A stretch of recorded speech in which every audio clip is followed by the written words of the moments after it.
しなみを揃えてゆこうお互いを信じ合う5人の仲間まるでスファイブに預けた命飛ぶぜ宇宙の果てまでもみんなの笑顔も持ち帰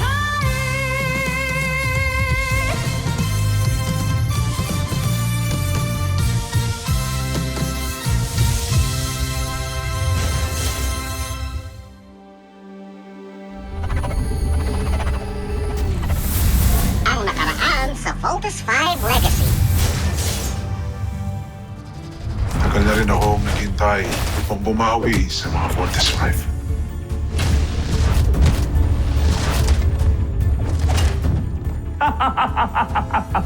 Bakit pa tayo tumigil? Hindi ko pa kayo papatay. Plano ko kayong pihagi at ialay sa aming emperador na si Zambuchi. Game over na ata tayo. No, team. It's not yet over. Oktuan, bilis! Tulungan mo ako i-hack yung control panel para mag-work sa kabila. Para makakataka sila, kuya. Akala mo maiisahan mo. May quantum firewall lahat ang computer system dito. Hindi mo basta-basta malalagyan ng virus ang EVF mainframe. Ay, wala hindi gumagana. Hindi ko pwedeng bigoin si Teresa Masyado.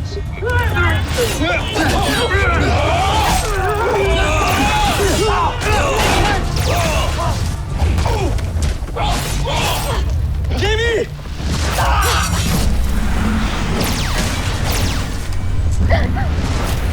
Paano nila nagawa yun? Little John Armstrong! Wow, ha? Talagang nagawa niyo pa mag-bebe time?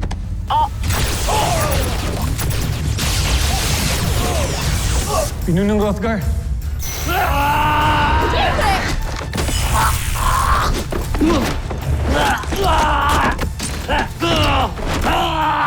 Tapos na ang iyong pupul.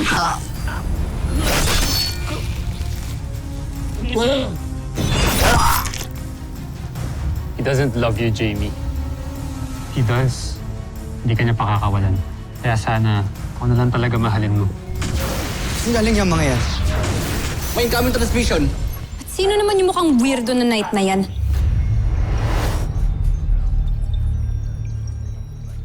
Ako si General Ozla ng Busan. Nagustuhan niyo ba ang pasalubong ko bilang tanda ng aking pagdating? Pasalubong ba ang tawag mo doon? Huwag ka masyadong mayabang, ha? Sinubukan ko lang naman ang tibay ng inyong pananggalang. Masasabi kong hindi kayo nahuhuli. Mataas lang kayo ng kaunti sa mga hayop dyan sa inyong planeta. Anong sinasabi mong hayop? Sino ba sa atin ang tinutubuan na sungay? Di ba't kayo? Natutuwa ako sa tapang ninyo, pero walang silbi sa akin yan. Gusto ko lang ipaalam sa inyo na ako ang wawasa kay Voltes 5. At mapapasailalim ang mundo ninyo sa Busan. Tandaan ninyo ang mga binitawan kong salita. Hoy, Blue Kalabaw, bumalik ka rito! Dr. Hook, habulin namin siya. Let's go, team. Teka, sandali!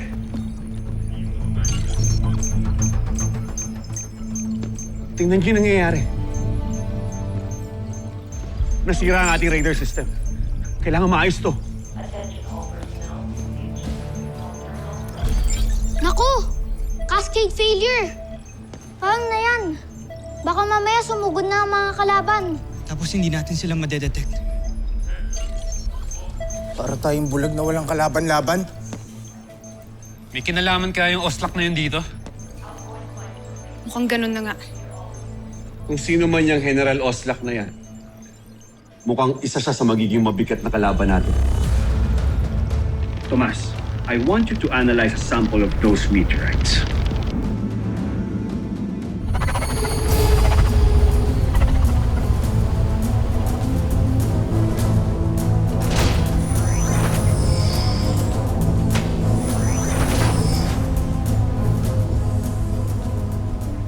Bakit ganito? Wala man lang sumalubong sa aking pagdating.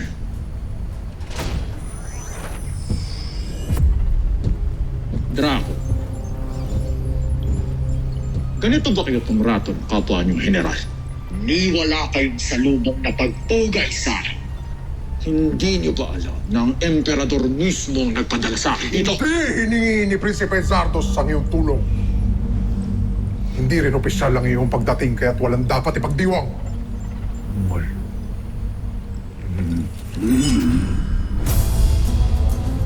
Tumagat ka sa akin, Taran! Kapupunta!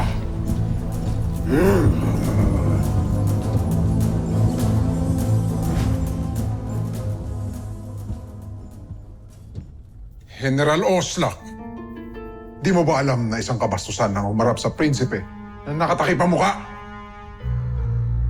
Hindi mo ba ako narinig? Sabi ko, huwag kang bastos! Tumigil ka! Hindi ko kailangan sumunod sa'yo.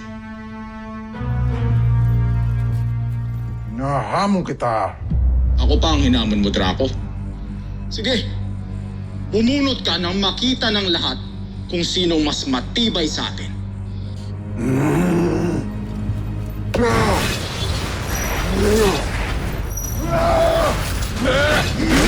Protektahan ng prinsipe!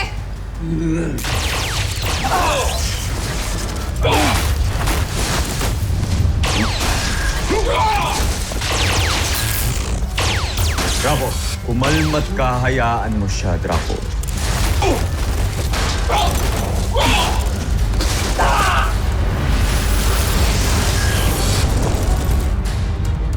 Tama na, Draco!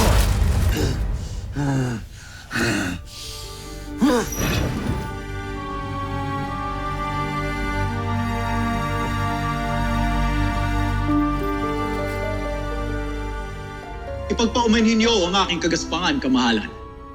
Nais ko lamang ipakita sa inyo ang tibay ng aking baluti. Yari ito sa kakaibang uri ng metal, ang Maxigan. Isa sa mga pinakamatibay na bakal sa buong kalawakan. Kung makakagawa tayo ng mga beast fighter gamit ang ganitong klaseng material, kahit ang laser sword ni Voltes 5 ay hindi kakayaning masakin ito. Napakadaling sabihin. Kamahalan, handa akong patunayan sa inyo ang tibay ng aking baluti.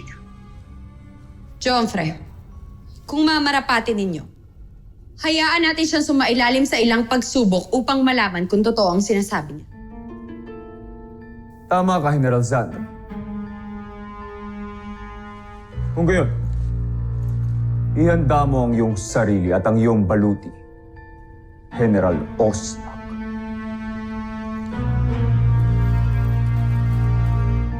Kahit ano pang pagsubok yan, Ay kakayanin ko, Joffre.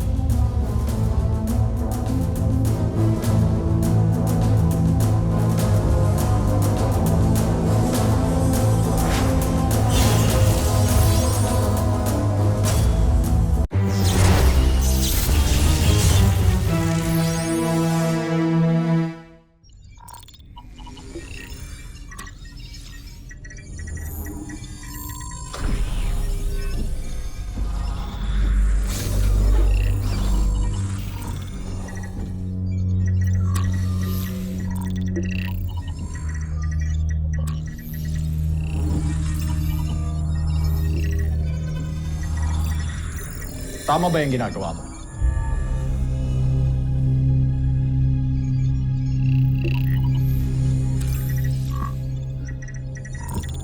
Tabi.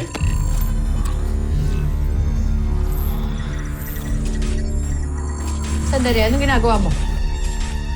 Itigil mo yan! Itigil mo yan ngayon din!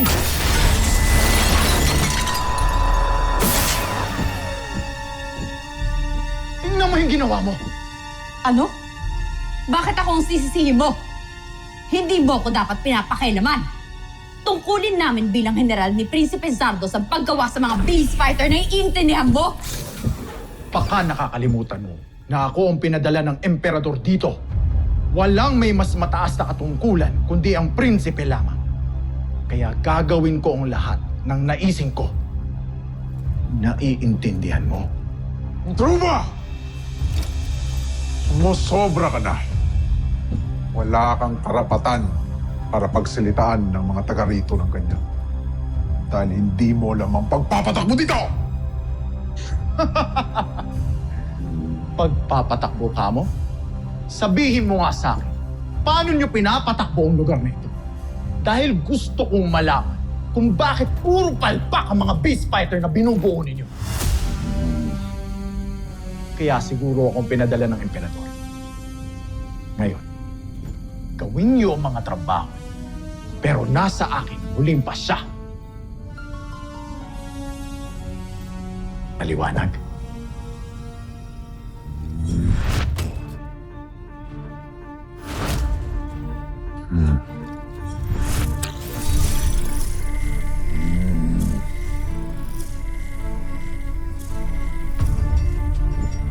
Tabi! Hindi lang dahil kay Jove. Tuturukin ko yung oslak na yan.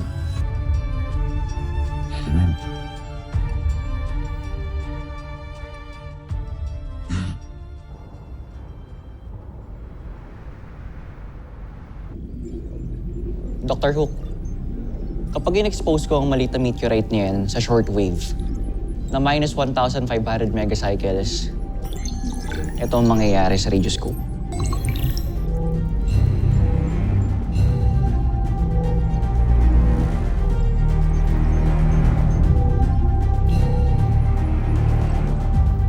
Ibig sabihin malakas ang electromagnetic radiation ng mga bulalakaw.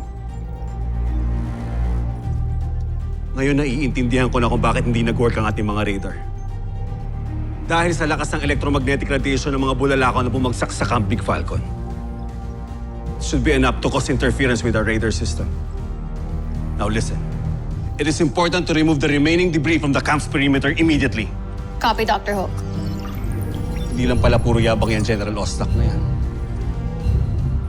He's a brilliant scientist too.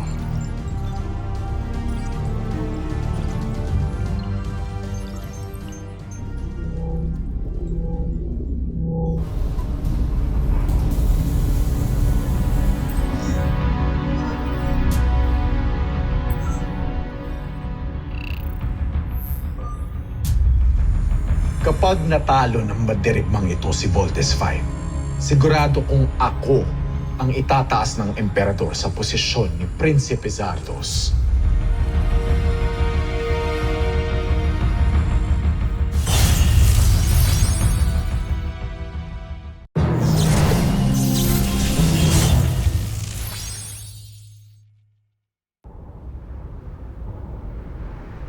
Let's take a picture. Smile. Mas bigger. Bakit? Anong bakit? Bigger. Hindi. Smile naman ako ah. Alright. Wait, someone's calling. Hello? Okay, sige. Papunta na ako dyan. Steve, I'm sorry pero hinahanap na ako sa Rad Center. But thank you for having dinner with me. Na-miss ko to. Thanks, Ava.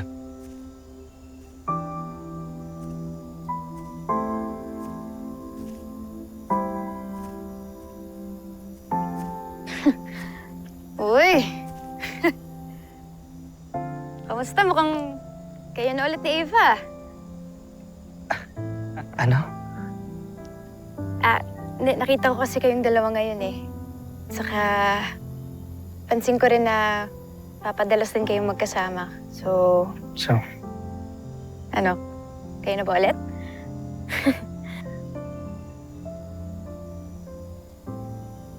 I don't know why you're asking this. Garrett, sorry. Yeah, tama ka. My bad. Sige. Muna na ako ah.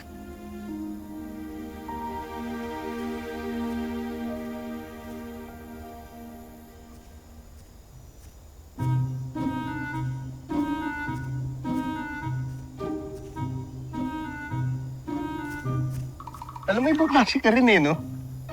Ang galing-galing mong magtaboy ng mga girls. Alam mo kung meron lang award for Jerk of the Year? Hall of Famer ka. Ibang klase ka na eh. Iba na yung level mo, pang expert. Mas grabe yung level mo, manggatong, ano?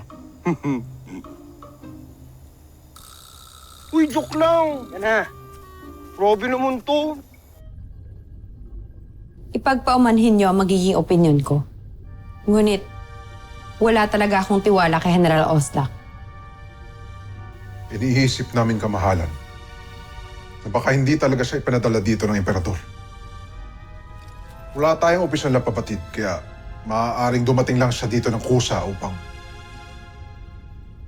pabagsakin ka. Ano ibig niyo sabihin? Si Zul, Joffrey, hindi ba't nag-i-espiya rin siya sa inyo noon? Baka ganun lang din ang misyon ni General Oslak kaya siya nandito. At ang mas nakababahala ay maaari niyang pagtaka ng iyong buo. Draco! Zandra! Siguro ay naiinggit lamang kayo kay General Oslak kaya niyo siya sinisiraan. Ang dapat ginagawa ninyo ay pinatutunayan ng mga galit ninyo. Kapag makarinig pa ako ng mga ganitong bagay, ako mismo ang tatapos sa inyo. Maliwanag! Masusunod, Joffrey.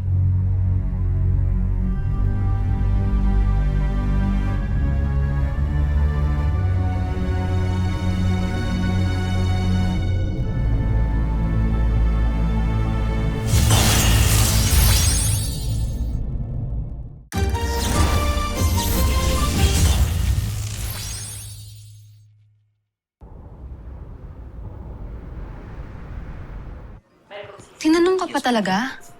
Anong di niya maintindihan? Diba? Anesthesia yata yung dumadaloy sa dugo ng Steve na yun. Manhid? So, anong gagawin mo? Ibig sabihin lang nun, tigilan mo na siya. Maybe? Maybe? Patanong talaga? Sure na, wala kang mapapala sa Steve na yan. Kaya move on na, friend. #Steve cancelled. Bakit ba kasi ako nagkakagusto sa taong ayaw naman sa akin? Ay nako, iisa lang tayo ng tanong, friend. At siguro kahit yung pinakamatalinong tao sa mundo, hindi masasagot ang tanong na yun. Jamie Robinson! Kanina pa kita hinahanap. Sorry, Dr. Hook, nalubat po yung comlink ko. Now suit up and report for duty! Yes, Dr. Hook! Yan. Trabaho ka na lang para makalimot dyan sa Steve Manhid na yan. Oo na. Oh, ano pang tinatayo niyo dyan? Move it! Yes, Dr. Hook!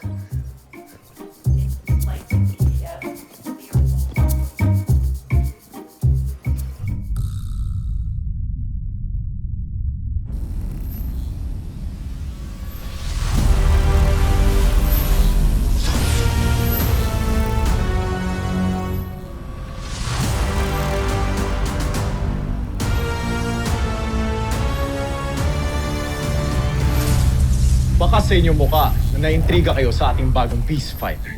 Huwag na kayong mag-alala. Siya na ang bahala sa pagwasak kay Voltes 5.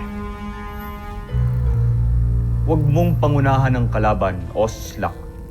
Ilang beses na namin nasubukan ang kanilang kakayahan at kami nabigo. Huwag kang magsalita na tapos. Nauunawaan kita. Pero gusto ko lang naman sabihin sa inyo na nagawa ko na ang nararapat bago niyo pa matiutos. Ano ibig mo sabihin? Pinangungunahan mo. Huwag kang mapangahas, Oslak. Tandaan mo, ako pa rin ang pinuno dito. At ika'y hamak na alagad ko lang.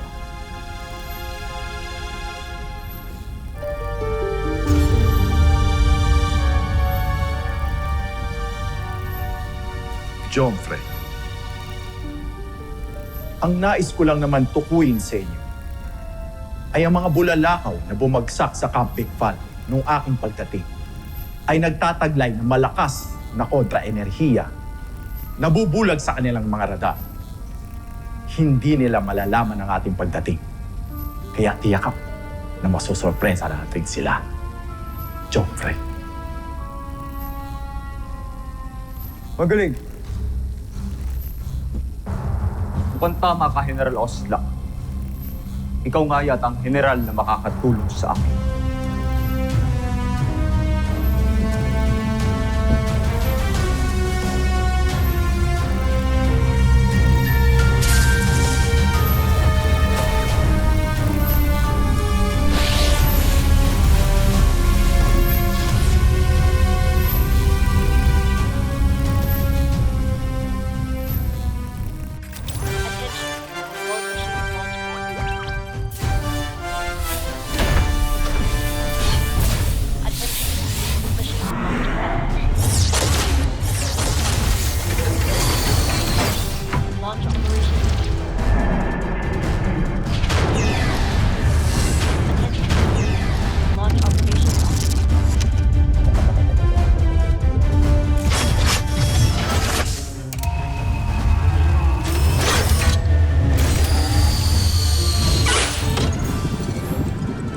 The objective of your mission is to destroy the meteorite surrounding the Camp Big Falcon. Roger. Roger!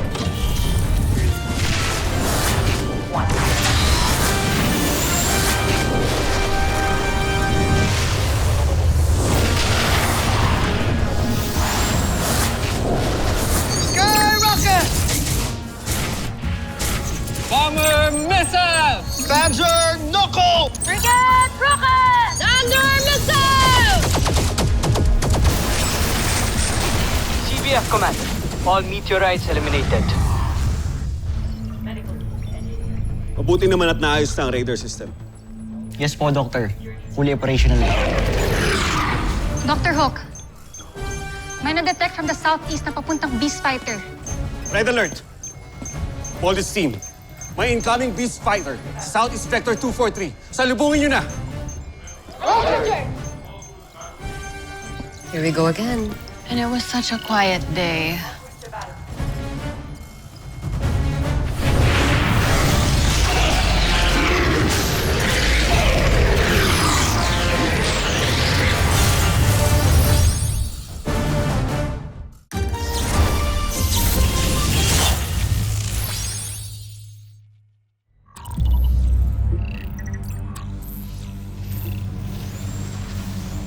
Anong nangyayari? Paano nalaman ni Voltes 5 na nandito tayo? Rancho Aida. Nalalaman ka bang electromagnetic radiation, Osla? Wala namang kwenta.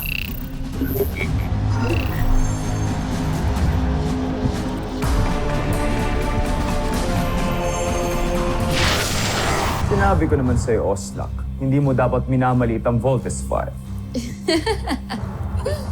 Akala ko ba'y susurpresahin mo sila, General? Bakit parang ikaw pa yata ang nasurpresa?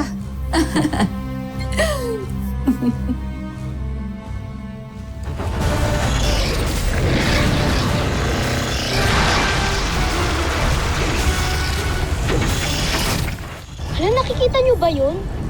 Grabe, ang laking isda. Nakakatakot ang itsura. Isda na naman. Pero parang hindi to pangkaraniwang beast fighter, ah. Ano, kinakabahan kayo sa isang isda? Team, let's engage! Commit! Commit! Skyrocket! Bomber missile!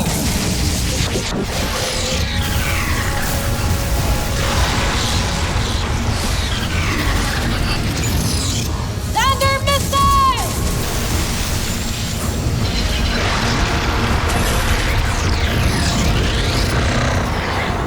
Susunod sa Voltes 5 Legacy. Yo, Steve! Ihawin na natin tong isdang to. Grand fire! Kamahala, pagmasdan niyo ang tibay ng aking ginawang beast fight. Ultra electromagnetic whip! Ultra electromagnetic top! Tibay talaga ng sangto. Wala pa rin nangyari sa kanya, oh! Gamitin niyo na ang iyong laser sword para makita niyo na ang kapangyarihan ng aking beast fighter.